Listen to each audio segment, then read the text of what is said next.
നമസ്കാരം. റഷ്യയുടെ അപ്രതീക്ഷിത ആക്രമണത്തിൽ യുക്രൈന്റെ വിദേശ നിർമ്മിത ആയുധ ശേഖരത്തിന് വലിയ നാശം. അമേരിക്കൻ നിർമ്മിത അറ്റാക്കാമസ് മിസൈലുകളും അതിന്റെ ലോഞ്ചറുകളും ഉൾപ്പെടെ നിരവധി വിദേശ നിർമ്മിത ആയുധങ്ങൾ സൂക്ഷിച്ചിരിക്കുന്നിടത്തേക്കാണ് റഷ്യ ഇസ്കന്ദർ മിസൈലുകൾ ഉപയോഗിച്ച് ആക്രമണം നടത്തിയതെന്ന് റഷ്യൻ ഡിഫൻസ് മിനിസ്ട്രിയെ ഉദ്ധരിച്ച് റഷ്യൻ മീഡിയ റിപ്പോർട്ട് ചെയ്യുന്നു. പാശ്ചാത്യ നിർമ്മിത ആയുധങ്ങൾ, പ്രത്യേകിച്ച് അമേരിക്കയും ബ്രിട്ടനുമൊക്കെ നൽകിയ ദീർഘദൂര മിസൈലുകളും അതിന്റെ ലോഞ്ചറുകളും ഉൾപ്പെടെ തങ്ങളുടെ ആക്രമണത്തിൽ നശിപ്പിക്കപ്പെട്ടുവെന്നാണ് റഷ്യ പറയുന്നത്. നേരത്തെ യുക്രൈൻ റഷ്യയിലേക്ക് അമേരിക്കൻ നിർമ്മിത അറ്റാക്കാമസ് മിസൈലുകളും ബ്രിട്ടൻ നിർമ്മിത സ്റ്റോം ഷാഡോ മിസൈലുകളും ഉപയോഗിച്ച് വലിയ രീതിയിലുള്ള ആക്രമണമാണ് നടത്തിയത്. റഷ്യയിലേക്ക് ദീർഘദൂര ആയുധങ്ങൾ ഉപയോഗിച്ച് ആക്രമണങ്ങൾ നടത്താൻ അമേരിക്കയുടെ ബൈഡൻ ഭരണകൂടത്തിന്റെ അനുമതി കിട്ടിയ ശേഷമായിരുന്നു യുക്രൈൻ ഇങ്ങനൊരു സാഹസത്തിന് മുതിർന്നത്. യുക്രൈൻ ആക്രമണം റഷ്യയെ ഒന്ന് ഞെട്ടിച്ചെങ്കിലും റഷ്യയുടെ ഭാഗത്തു നിന്നും കടുത്ത പ്രതികരണമാണ് ഇതിനെ തുടർന്ന് ഉണ്ടായത്.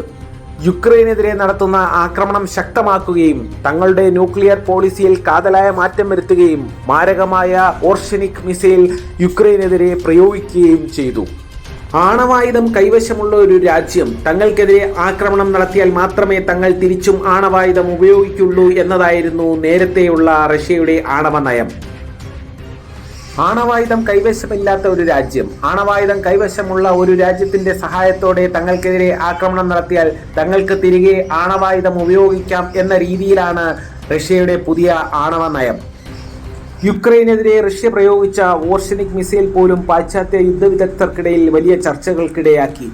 സ്റ്റീലിനെ പോലും ഉരുക്കിക്കളയാൻ തക്ക താപനില ഉൽപ്പാദിപ്പിക്കുന്ന വിവിധ ന്യൂക്ലിയർ വാർഹെഡുകളെ ഒരേ സമയം വഹിച്ചുകൊണ്ട് വ്യത്യസ്ത ടാർഗറ്റുകളിൽ ഹിറ്റ് ചെയ്യാൻ ശേഷിയുള്ള ഹൈപ്പർസോണിക് ബാലിസ്റ്റിക് മിസൈലാണ് ഓർഷനിക്. ആണവ പോർമുനകൾ വഹിക്കാൻ ശേഷിയുണ്ടായിരുന്നെങ്കിലും റഷ്യ യുക്രൈനിൽ പ്രയോഗിച്ച ഓർഷനിക് മിസൈലിൽ പരമ്പരാഗത രീതിയിലുള്ള വാർഹെഡുകളാണ് ഉപയോഗിച്ചത്. എന്നാൽ ഇപ്പോൾ റഷ്യ യുക്രൈന്റെ വിദേശ നിർമ്മിത ആയുധ ശേഖരം തകർക്കാൻ ഉപയോഗിച്ചത് ഇസ്കന്ദർ മിസൈലിനെയാണ്. ഒരു ഹ്രസ്വദൂര ബാലിസ്റ്റിക് മിസൈലായ ഇതിന് 500 കിലോമീറ്റർ പരിധിയിൽ ഏത് ലക്ഷ്യവും ഭേദിക്കാൻ സാധിക്കും. 700 കിലോഗ്രാം വരെ ഭാരമുള്ള വാർഹെഡുകൾ വഹിക്കാൻ ശേഷിയുള്ള ഇവയെ ബങ്കറുകളും കെട്ടിടങ്ങളും ഒക്കെ തകർക്കാൻ വേണ്ടിയിട്ടാണ് റഷ്യൻ സേന പ്രധാനമായും ഉപയോഗിക്കുന്നത്. ഏതായാലും ദീർഘദൂര ആയുധങ്ങൾ ഉപയോഗിച്ച് റഷ്യയെ ആക്രമിച്ച യുക്രൈന്റെ സാഹസം പാളിപ്പോയോ എന്ന സംശയമാണ് ഉയരുന്നത്. റഷ്യൻ സേന വിവിധ മേഖലകളിൽ വലിയ മുന്നേറ്റമാണ് ഇപ്പോൾ ഉണ്ടാക്കിക്കൊണ്ടിരിക്കുന്നത്.